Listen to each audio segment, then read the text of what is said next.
안녕하세요. 성경 속 깊은 지혜를 탐구하는 시간.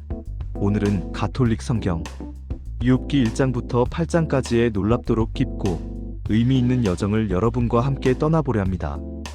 이 이야기는 인간이 감당하기 어려운 극심한 고난 속에서도 흔들림 없는 믿음을 지키는 한 인간의 숭고하고도 감동적인 모습을 통해 우리에게 수많은 질문과 성찰의 기회를 던져줍니다. 과연 고통의 진정한 의미는 무엇이며 전능하신 하느님의 섭리는 우리가 이해할 수 없는 방식으로 어떻게 작동하는 것일까요? 그리고 우리는 고난 앞에서 어떤 태도를 취해야 하는 것일까요? 지금부터 그 질문의 답을 찾아가는 욥의 이야기 속으로 더욱 깊이 들어가 보겠습니다. 그의 삶을 통해 우리는 믿음의 본질과 인간 존재의 의미를 다시 한번 되새기게 될 것입니다. 첫 번째로 살펴볼 내용은 바로 이 이야기의 주인공인 욥이라는 인물에 대한 상세한 소개입니다. 욥기 1장 1절에서 5절까지의 말씀은 욥이 어떤 인물이었는지를 매우 명확하고도 인상 깊게 보여줍니다. 욥은 당시 우추 땅에 살았던 인물로 기록되어 있습니다. 성경은 그를 흠없고 올곧으며 하느님을 깊이 경외하고 악을 멀리하는 그야말로 완벽에 가까운 사람으로 묘사합니다. 이 구절만 보더라도 욥이 당시 사회에서 얼마나 존경받고 모범적인 인물이었는지를 쉽게 짐작할 수 있습니다. 그는 단순히 도덕적으로 흠이 없었을 뿐만 아니라 살아가는 모든 방식에서 하느님에 대한 깊은 신앙심을 드러냈으며 악한 행동은 그 어떤 형태로든 일절 멀리하던 사람이었습니다. 그의 경건함은 그 어떤 누구도 부정할 수 없는 진실된 것이었습니다. 욥은 개인적인 경건함과 더불어 가족을 대하는 태도에서도 남다른 면모를 보였습니다. 그에게는 7명의 아들과 3명의 아름다운 딸이 있었는데 이들은 서로 교류하며 풍성한 잔치를 베풀곤 했습니다.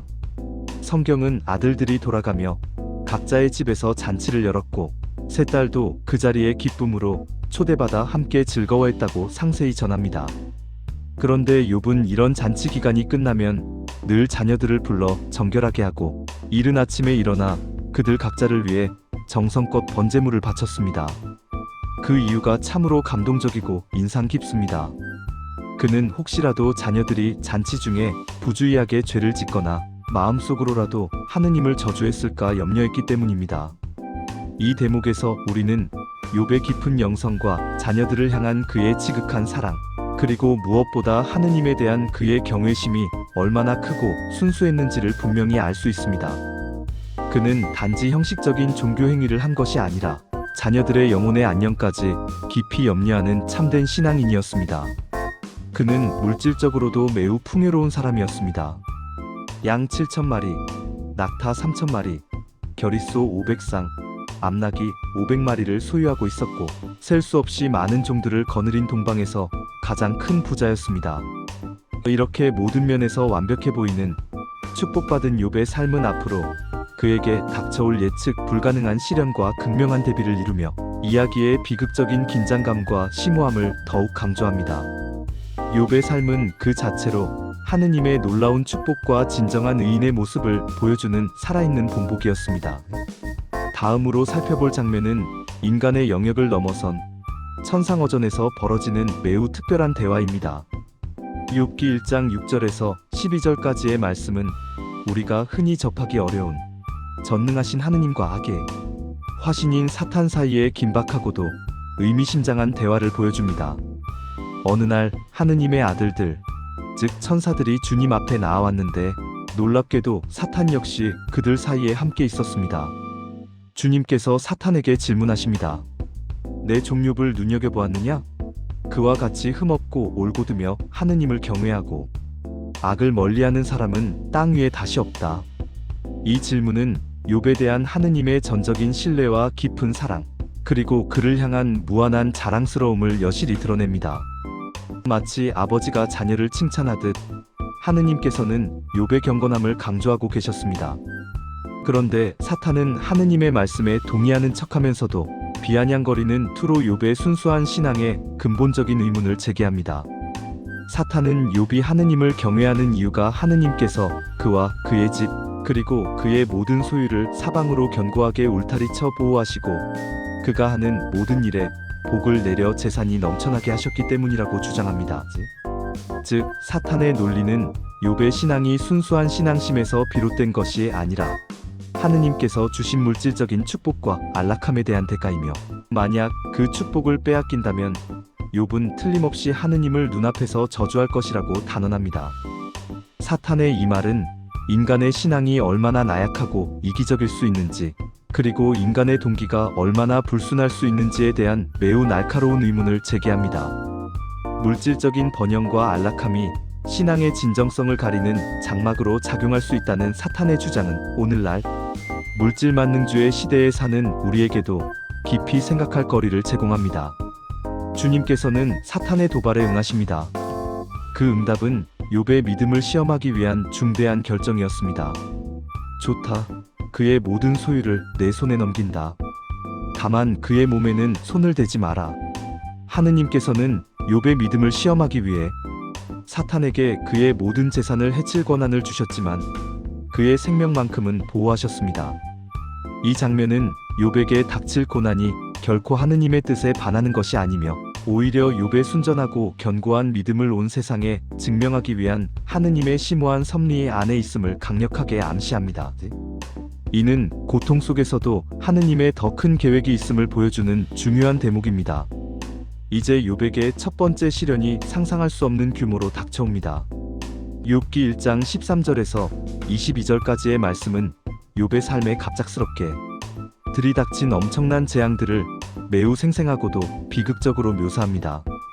욥의 아들, 딸들이 맏형의 집에서 흥겹게 잔치를 즐기고 있던 어느 날 비극적인 소식들이 마치 쓰나미처럼 연달아 전해집니다. 먼저 심부름꾼이 급히 달려와 소들이 밭을 갈고 암나기들이 풀을 뜯고 있는데 스바인들이 갑자기 들이닥쳐 가축을 무참히 약탈하고 머슴들을 칼로 쳐 죽였다는 충격적인 소식을 전합니다. 아직 이 소식의 충격과 고통이 채 가시기도 전에 또 다른 심부름꾼이 와서 하느님의 불이 하늘에서 떨어져 양떼와 머슴들을 순식간에 불살라버렸다고 전합니다. 연이은 재앙에 욥의 마음은 갈기갈기 찢어졌을 것입니다. 그의 부와 안정은 순식간에 사라져버렸습니다. 하지만 비극은 여기서 잔인하게도 끝나지 않았습니다. 또 다른 심부름꾼이 칼데아인들이 세 떼로 나뉘어 낙타들을 무자비하게 약탈하고 머슴들을 칼로 쳐 죽였다는 소식을 가져옵니다. 욥의 막대한 재산이 단 몇 시간 만에 속절없이 사라지는 순간이었습니다. 그의 모든 부가 흔적도 없이 사라진 것입니다. 그리고 마침내 최악의 가장 절망적인 소식이 전해집니다. 마지막 심부름꾼이 숨을 헐떡이며 욥의 아들, 딸들이 맏형의 집에서 먹고 마시고 있는데 광야에서 갑자기 큰 바람이 불어와 집 내 모서리를 쳐서 무너뜨려 자녀들 10명 모두가 죽었다는 차마 믿기 어려운 절망적인 소식을 가져온 것입니다. 10명의 자녀 모두를 한순간에 잃는다는 것은 인간으로서 상상조차 할 수 없는, 세상 어떤 고통과도 비교할 수 없는 비극입니다. 욥은 이 엄청난 비극 앞에서 자신의 깊은 슬픔과 절망을 표현합니다. 그는 겉옷을 찢고 머리를 깎은 후 땅에 엎드렸습니다. 그리고 극심한 고통 속에서도 다음과 같이 고백합니다. 벌거벗고 세상에 태어난 몸, 알몸으로 돌아가리라. 주님께서 주셨던 것, 주님께서 도로 가져가시니 주님의 이름을 찬양하오리라. 이 고백은 인간적인 절망과 깊은 슬픔 속에서도 하느님에 대한 절대적이고 흔들림 없는 신뢰를 잃지 않는 욥의 경이로운 믿음을 극명하게 보여줍니다. 그는 재앙의 원인을 하느님에게 돌리거나 그를 원망하지 않았습니다. 오히려 모든 것이 하느님께로부터 왔으니 하느님의 뜻대로 되기를 겸손히 받아들이고 주님의 이름을 찬양했습니다. 그의 입술에서는 불평 한마디 나오지 않았습니다. 성경은 욥이 이 모든 엄청난 일을 당하고도 죄를 짓지 않았고 하느님을 원망하지 않았다고 분명히 기록합니다. 이는 사탄의 주장이 근본적으로 틀렸음을 증명하는 욥의 첫 번째 위대한 승리였습니다. 그의 믿음은 진정으로 순수하고 견고했던 것입니다. 이제 욥에게 두 번째 시련이 이전보다 더욱 혹독하고 잔인한 형태로 찾아옵니다. 욥기 2장 1절에서 10절까지의 말씀은 첫 번째 시련보다 훨씬 더 혹독한 고통을 겪는 욥의 모습을 세밀하게 보여줍니다. 다시 하느님의 아들들이 주님 앞에 나아왔고 사탄도 그들과 함께 있었습니다. 주님께서는 사탄에게 다시 욥을 언급하시며 그의 믿음을 칭찬하십니다. 내 종 욥을 눈여겨보았느냐? 그와 같이 흠없고 올곧으며 하느님을 경외하고 악을 멀리하는 사람은 땅 위에 다시 없다. 그는 아직도 자기의 흠없는 마음을 굳게 지키고 있다. 네가 나를 부추겨 까닭없이 그를 파멸시키게 하였지만 주님은 욥이 첫 번째 시련 속에서도 믿음을 잃지 않았음을 확인하고 사탄의 주장이 틀렸음을 분명히 지적하십니다. 그러나 사탄은 여전히 욥의 믿음에 의문을 제기하며 더욱 악랄한 제안을 합니다. 사탄은 가죽은 가죽으로, 사람은 제 목숨을 위하여 자기의 모든 소유를 내놓기 마련입니다. 당신께서 손을 펴시어 그의 뼈와 살을 쳐보십시오. 그는 틀림없이 당신을 눈앞에서 저주할 것입니다. 라고 대답합니다. 사탄은 재산과 자녀를 잃은 고통은 인간이 어느 정도 견딜 수 있지만 자신의 몸에 직접적인 고통이 닥치면 인간은 결국 하느님을 저주할 것이라고 주장합니다. 즉, 인간은 자신의 생명과 육신이 위협받을 때 비로소 진정한 본색을 드러내며 모든 신앙심이 무너질 것이라는 것이 사탄의 논리였습니다. 하느님께서는 다시 한번 사탄에게 욥을 시험할 권한을 주십니다. 하지만 이번에도 한 가지 조건이 붙습니다. 좋다. 그를 내 손에 넘긴다. 다만 그의 목숨만은 남겨두어라. 하느님은 욥의 생명만을 남겨둔 채 그의 몸을 사탄에게 맡기셨습니다. 사탄은 이 허락을 받자마자 곧바로 욥에게 달려들어 그를 발바닥에서 머리 꼭대기까지 악성 종기로 쳤습니다. 온몸에 고통스러운 종기가 돋아난 욥은 극심한 고통에 시달렸습니다. 그는 질그릇 조각으로 몸을 긁으며 잿더미 속에 앉아 있었습니다. 이는 당시 가장 비참하고 절망적인 상황을 상징하는 모습이었으며 그의 육체적 고통은 감히 상상할 수 없을 정도로 극에 달했을 것입니다. 그의 몸은 문드러져 갔습니다. 게다가 욥의 가장 가까운 존재인 아내마저 그를 비난하며 절망을 부추깁니다. 당신은 아직도 흠없는 마음을 굳게 지키려 하나요? 하느님을 저주하고 죽어버려요. 아내의 이 말은 욥에게 육체적 고통에 더하여 헤아릴 수 없는 정신적인 고통까지 안겨주는 마치 칼날과도 같은 것이었습니다. 자신을 지지해주고 위로해주어야 할 가장 가까운 사람이 하느님을 저주하라고 부추기는 상황에서 욥의 절망감은 감히 상상하기 어렵습니다. 그러나 욥은 이런 아내의 비난과 유혹에도 불구하고 흔들리지 않고 침착하게 대답합니다. 당신은 어리석은 여자처럼 말하는구려. 우리가 하느님에게서 좋은 것을 받는다면 나쁜 것도 받아들여야 하지 않겠소? 욥은 극심한 고통 속에서도 하느님의 선하심과 섭리를 의심하지 않았습니다. 좋은 것도 나쁜 것도 모두 하느님께로부터 온다는 것을 겸손히 받아들이는 그의 믿음은 참으로 견고하고 굳건했습니다. 성경은 다시 한번 욥이 이 모든 엄청난 일을 당하고도 입술로 죄를 짓지 않았다고 기록하며 그의 순전하고 변함없는 믿음을 강조합니다. 이는 사탄의 두 번째, 훨씬 더 잔인한 도전에도 욥이 흔들림 없는 신앙을 지켜냈음을 명백히 보여주는 감동적인 장면입니다. 그의 믿음은 모든 시험을 통과했습니다. 이제 욥의 새 친구들이 등장하여 욥의 고난에 동참하며 새로운 국면을 맞이합니다. 욥기 2장 11절에서 13절까지의 말씀은 욥의 새 친구들이 그의 고통을 나누기 위해 찾아오는 장면을 매우 상세하게 묘사합니다.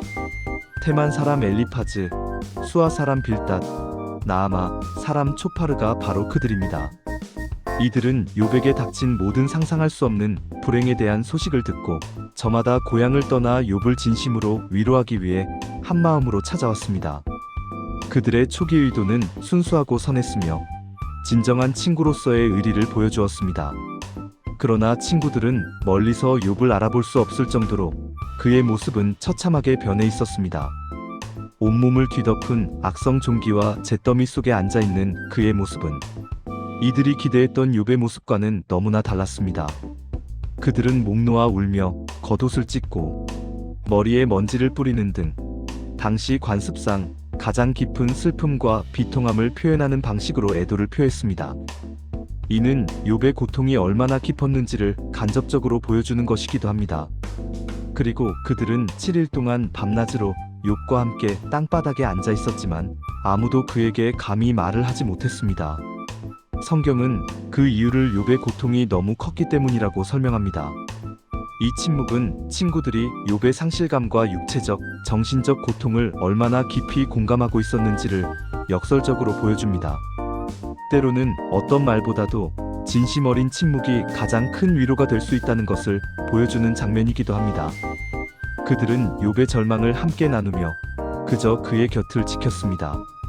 그러나 이 깊은 침묵은 오래가지 못합니다.